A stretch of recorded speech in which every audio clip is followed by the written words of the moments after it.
Oops, wrong video. This is the PDP controller and I've been using it for 3 years.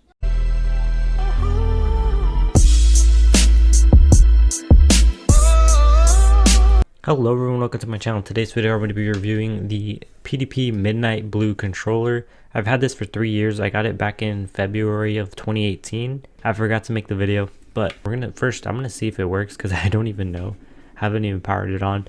I'm gonna be real with you, I haven't even used it in about a few months. Just the last year I've had obviously multiple controllers, so I just cycle through the probably 25, I'm not too sure. They do have multiple colors last time I checked, so older gen controller. So we're gonna see if it works with the Series X wired. So yeah, I'll be right back. All right, as you can see, it is on and it does work still, so that's insane. Sure, you can see this in frame. It works still, and obviously I know the controller is connected. So yeah, this one, obviously you can see it's kind of beat up right here. It's actually just tape / glue. I had Control Freaks on here. It was a bigger size Control Freak, so I had to tape it.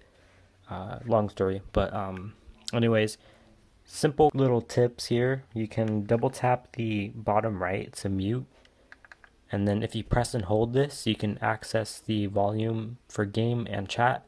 If you press and hold this and do it on game, you can do that, and then you can obviously raise the volume. These ones do not have paddles or the little buttons on the back like the PDP Afterglow controller does. Yeah, this one's obviously very basic. Yeah, this 3-year-old controller, everything still works. It actually is still in really good condition. If you want to know how I did this, I do have a cleaning video on how to clean your Xbox controllers. I usually clean my controllers within every month to 2 months. I recommend it at least once a month. If you want to go cleaner, then you can do like every week to 2 weeks, but that's how I keep my controllers clean. I've never had a single controller for the Xbox Gen at all break. But this hasn't been released yet. I'll make a video on that by Tuesday. I'm pretty sure I'm going to post this video on Saturday. I'm going to try to. Yeah, it's just a really quick short video. I don't remember what I did last time for the review, but 3 years I've had this controller. It's insane. Obviously there's no warranty anymore, but yeah, I've been using this headset with it for about a year.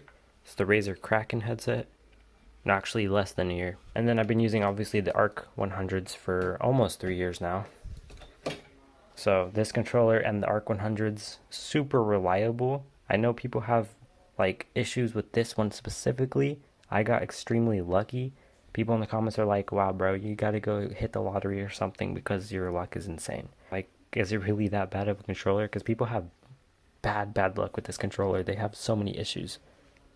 So it is wired, like I said. I'm gonna try to answer some of the questions I had from the previous video. So it's wired, it works on Windows 10, works obviously on the new gen consoles. Yeah, it's pretty simple. Obviously it's all polycarbonate, like every Xbox controller pretty much. Really nice analog sticks. It still works smoothly.